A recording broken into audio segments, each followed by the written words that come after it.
جی جی انشاءاللہ آپ کا مال شام تک آپ تک پہنچ جائے گا. جی بہت شکریہ. چاچو یہ لیں آپ کی چائے. شکریہ فاطمہ بیٹا، آپ ہر شام مجھے چائے دینا کبھی نہیں بھولتی. چاچو میں نے آپ سے ایک بہت ضروری بات کرنی تھی. جی میری گڑیا، چاچو حاضر خدمت ہے، آپ کریں بات. چاچو تعلیم حاصل کرنا کہ لڑکیوں پر فرض نہیں ہے؟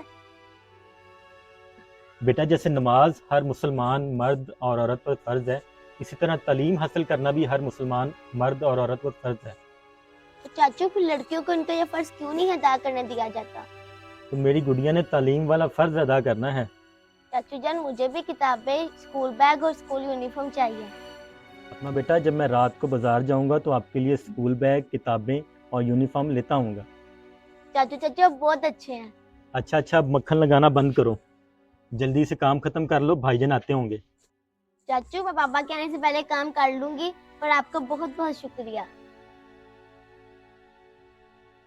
کہ گڑیا مجھے جان کر خوشی ہوئی کہ آپ کو پڑھنے کا شوق ہے. اللہ پاک آپ کے نصیب اچھے کرے. وہ مولا سب کی سنتا ہے، وہ مولا سب کی سنتا ہے، وہ مولا سب کی سنتا ہے، پر کسی کسی کو